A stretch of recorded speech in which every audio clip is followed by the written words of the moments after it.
House of Reconciliation with Successful Living. I've done 3 presentations, and hopefully you'll have a chance to check them out. One is called The Time Paradox. Some tips on helping you not lose track of time. We'll also talk about in the second installment, career stallers, things that you want to avoid in order to make sure that you have a successful career. And we'll wrap it up with don't blame it on the game. And so how do you recover when things go sideways in your career? So hope to see you there and enjoy the presentations, and looking forward to any questions you may have. We want to thank all of you for joining in here. We are at the Greenville campus, the House of Reconciliation, Greenville 1427 Suite E, Lawrence Road. We want to welcome in all of those that are from the mother campus, 210 Pansy Road, Hodges, South Carolina.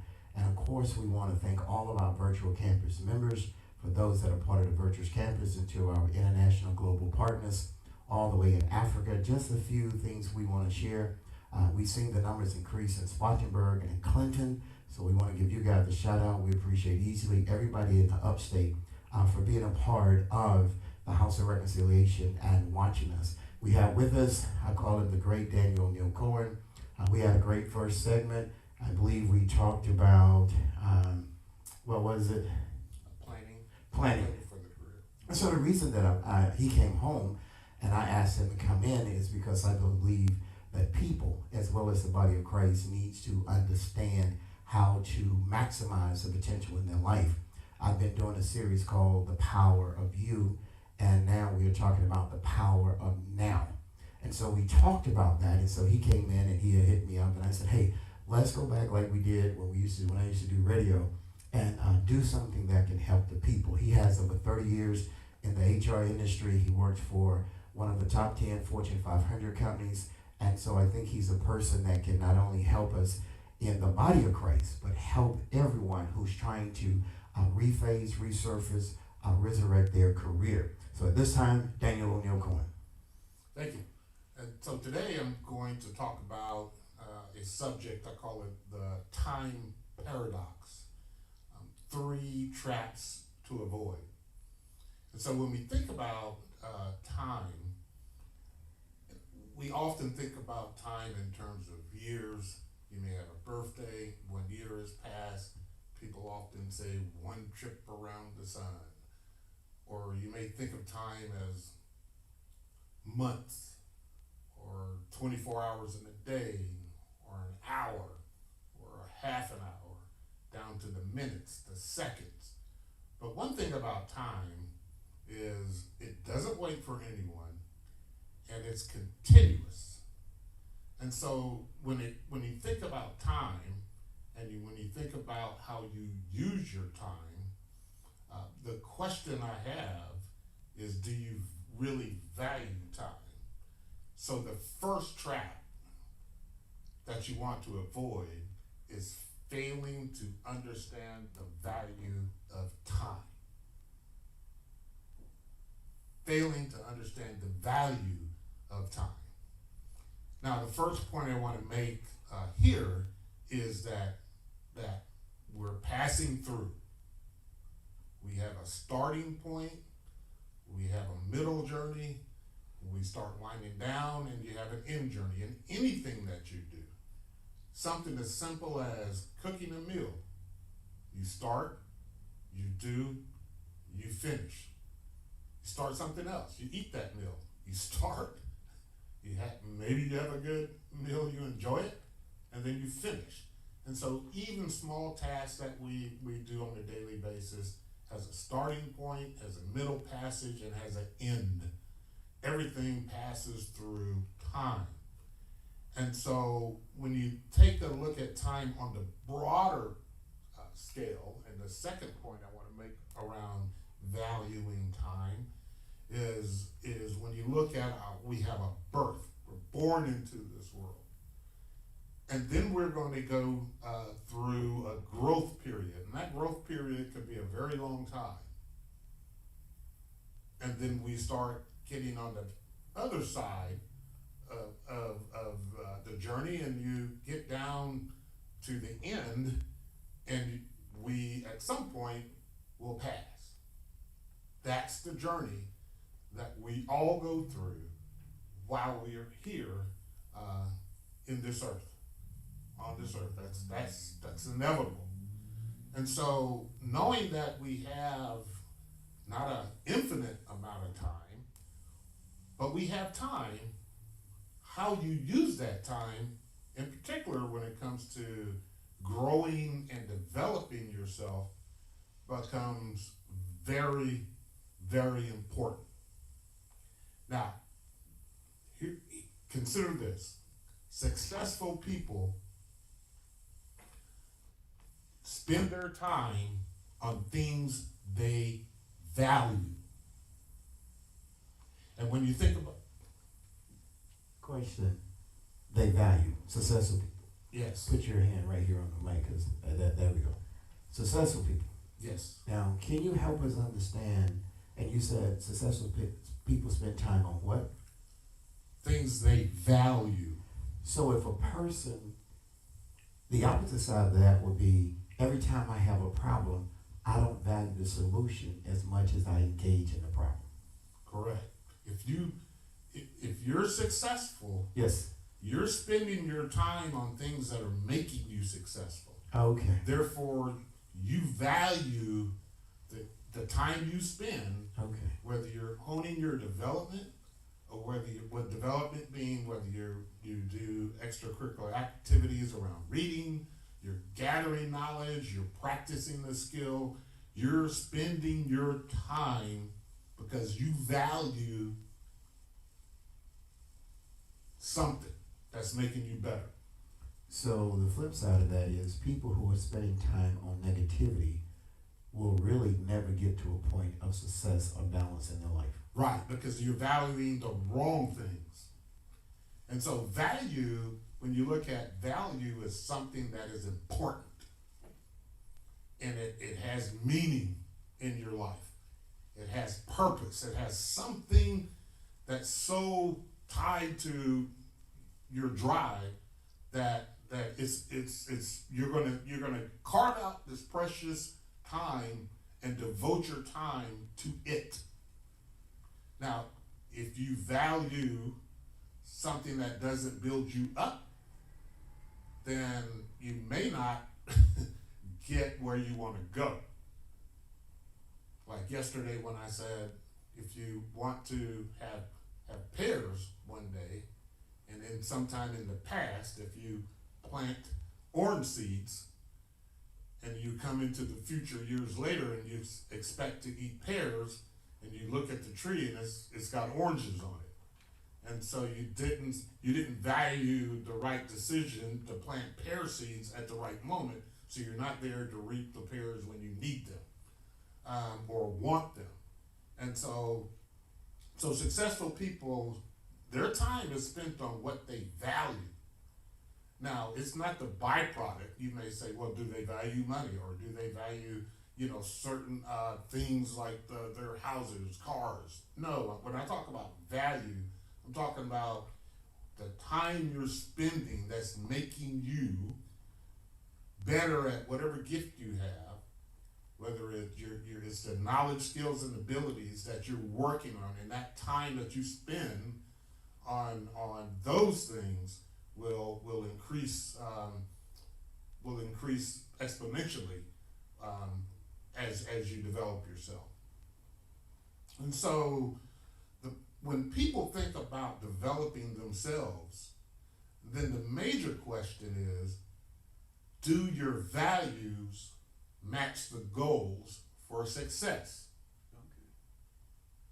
Do your values match your goals? That's going to help you succeed. So someone may talk about XYZ, something they want to do, but their values don't match up with it, because if they say I want to do X, and it's going to require them to spend time developing themselves, going to school, working on a craft, but if they're out, doing something fun, like maybe playing basketball or going out, partying or whatever they may be doing, spending their time, does it really match up with what you say you're really striving for? Question. Yes. Can you say what percentage that people need to really focus on in developing themselves? And developing themselves? Yes. Because you're talking about, Right. like, if I want to be A. Well, the top people, all of them, the top 10%, they all have focus, they all have goals, and they're all driven. They're working on the right things that they value. No, actually, they say it's about 4% of people. Oh, wow, that have 4%. So look at about 4 out of 100 have 4 out a of plan. 100, okay. Right, roughly 4 out of 100 really have a plan that they're going to stick to. So you're saying sight can fool you because someone told you something and you can think you're going to do something, but in real terms, they're not being developed. So before I can accomplish my goal, there's a time in my life that I need to be developed, is what you're saying. Oh yes, there's a time, because the time robbers, when you think about things that keep you from succeeding, they're gonna get you sidetracked, and we'll talk a little bit about that later on. But if you have it's more than just having a goal written down, and it's more than just talking about a mission statement. It's more than just thinking about a vision. Those are important, but when you press the act button and start moving forward, you got to make sure you're doing things that you value that are going to drive you towards that success.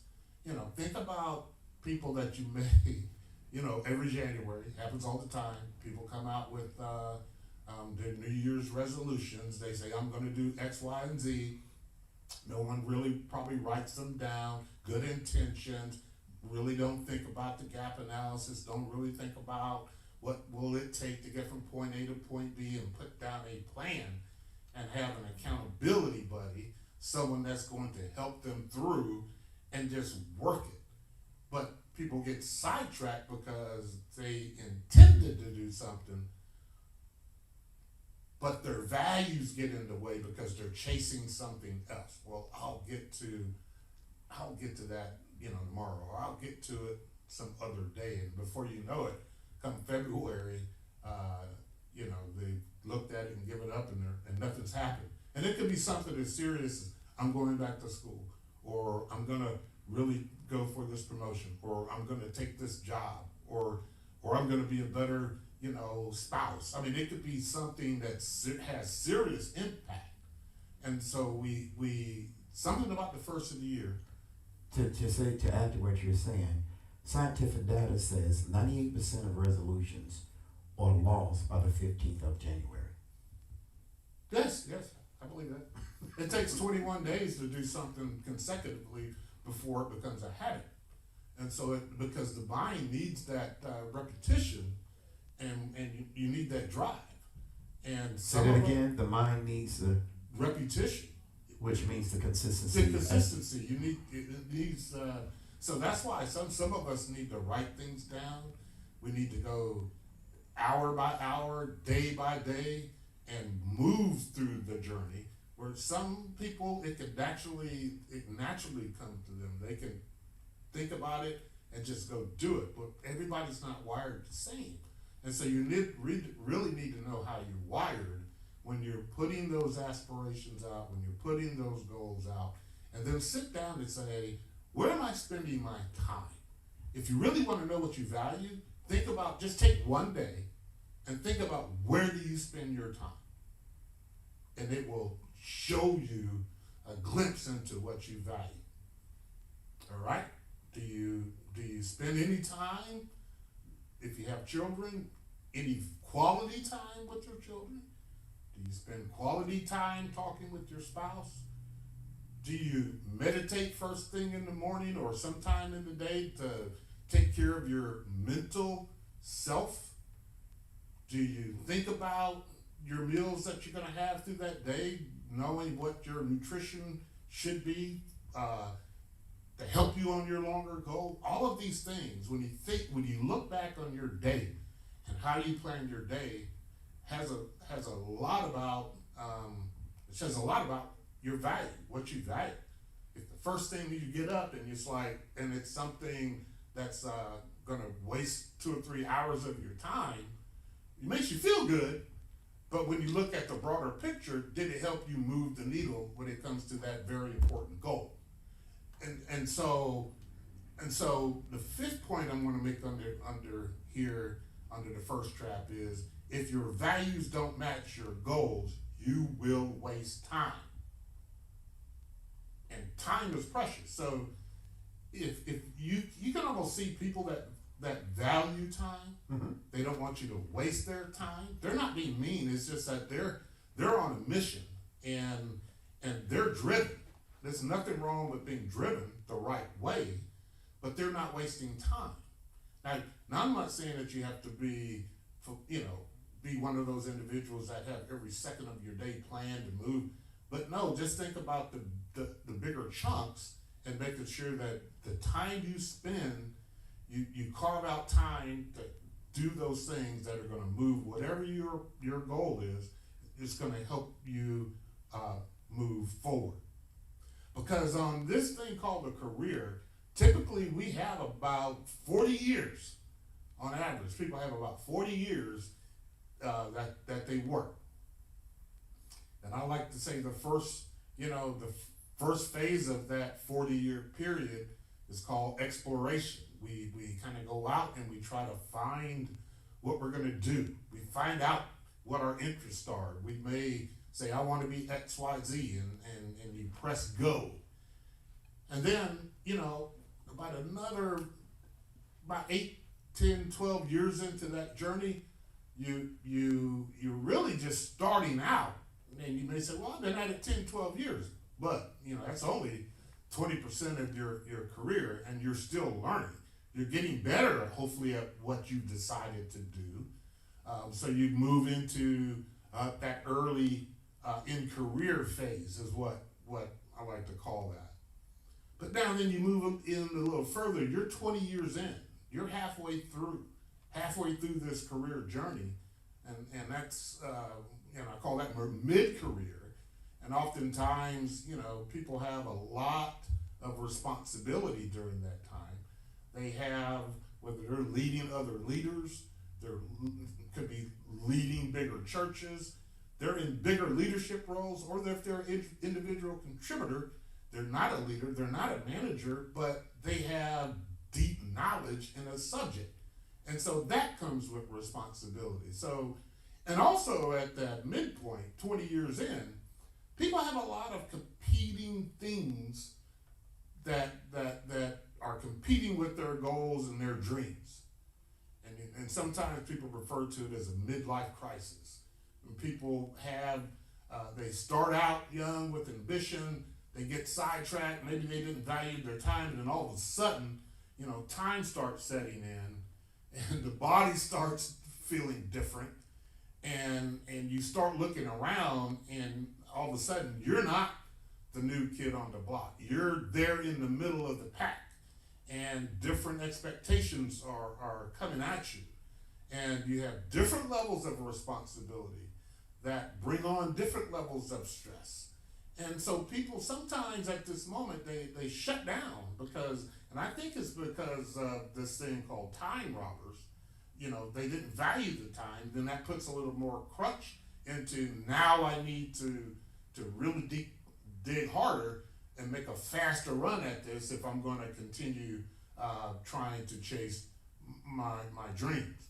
And so once you move out of that phase and you're 30 years in and you're deep into your career and you're in the late stage of your career, and typically if you've had success, people will have all kind of awards and accolations and be probably already entering in their Hall of Fame of their area of expertise and getting all types of awards and recognition.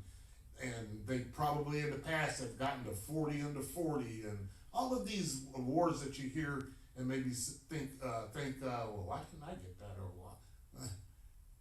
Those things happen, but they show up later in the career because those seeds they planted years ago are starting to really reap benefits and they've had coaches and mentors and sponsors along the way.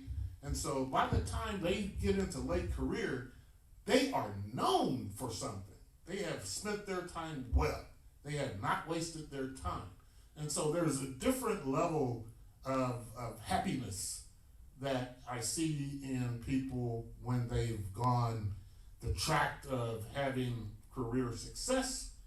And it's really sad when you think about, again, birth, growth, death. It's really sad to see some people that don't really fulfill their full potential because of the lack of value for time. And it will, if you don't appreciate time, time will show you, and it will show you the lack of appreciation on the back end. We can't escape it. That's something that by design, none of us can escape time. So we should value it. Because at some point, we're going to get into the last stage of our career. When I say career, your work career. It's not the end of the journey by no means. It's the legacy. And legacy is when, it may be your last 5 years and you're passing the torch, and people are really thinking about how your career and those years you spent, how you have helped not only individuals but helped organizations. You could have helped your communities, whatever. But it's a clear path that could be seen of your imprint because of you value time, and it basically shows up on the back end. Now, once that career is completed, I always say then there's always more time in the game, and that's overtime. You may retire from a career, but you have skills, and you have knowledge, and you have abilities. That time hopefully is used serving your community or serving your church or serving some organization, because you have so much to give and to continue giving and mentoring future generations and paying it forward, passing that knowledge on to the next generation. And so it just doesn't end in your corporate life. Hopefully you start a new jersey, you press a new button, and you move on. So that's about a 40-year span. And so the last point I want to make on track number 1 is be sure you have the right values to drive where you spend your development time. And to have the right values to drive your development time. Because if you value the right stuff, I value knowledge, for example. I love listening to books. I love reading books. I love watching YouTube videos that teach me something. Now, I just don't watch anything. I do my research and know that this information is valuable and it's sound, because everything that's out there and everything that's written, you got to really understand with a critical thinking skill to make sure that what you're absorbing is not some false information, false flags and things. But there's a plethora of information out there, a lot of information out there that you should be able to get and learn and develop from. So for me, I value learning. How that helps me continue my development. And so just think about what you value, where you spend your time, and that will serve you well. Now, track 2 is failure to maximize on your development opportunities. And what I mean by failing to maximize on your opportunities is if you have an opportunity to go get a formal degree, whether it's associates, all the way up to a PhD, if that's what you need or want, capitalize on all of the opportunities to take advantage of organizations and companies that will actually help pay for tuition. Just don't say that I can't do it because I don't have money, and so don't fail to maximize on those opportunities. the easiest thing I think that we all can do, because there are things that are out there to help us, is maximizing our development on our skills. If we're working on getting better at a task, you should work on that and develop that over, and seek out mentors and coaches that can help guide you through how to improve those areas. So there's opportunity in developing skills.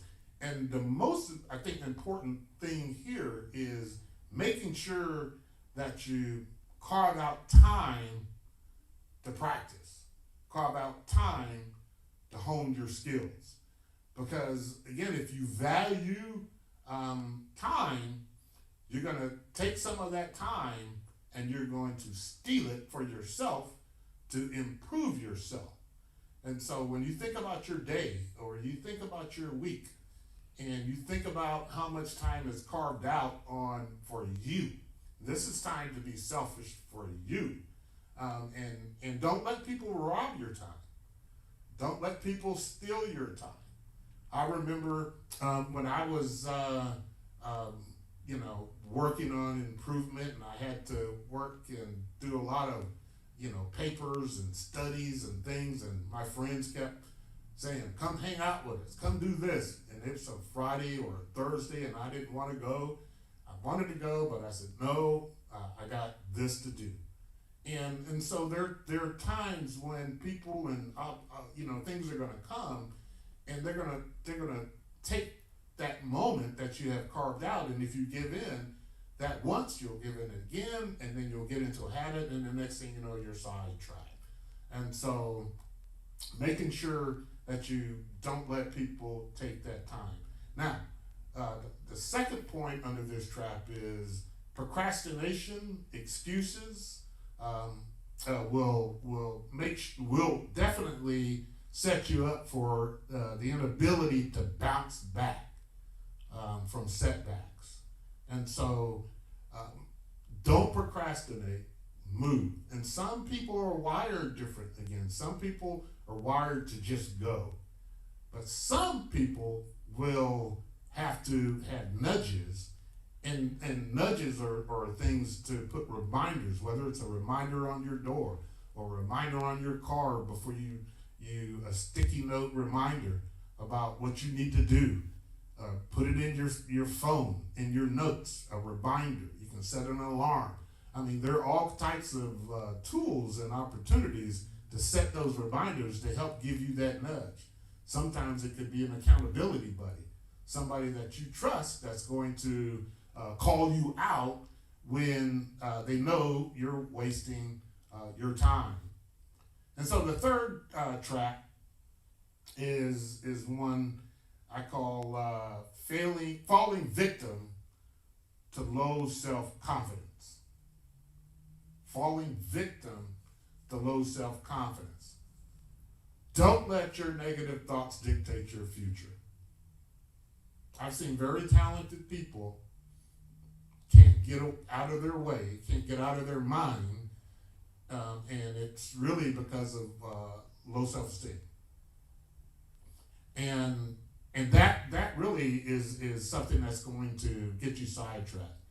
So, and I mentioned this yesterday, but you don't want to get caught up in social media flexing trap. I mean, there's so much out there. People see people flexing, and they're pretending their life is XYZ, and people may get depressed because why can't my life be like that? Why can't?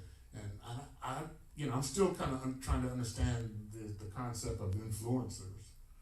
Someone could come out and say, I'm an influencer, and just put videos out there and people follow. And I'm like, well, where's the substance? What can they really teach you?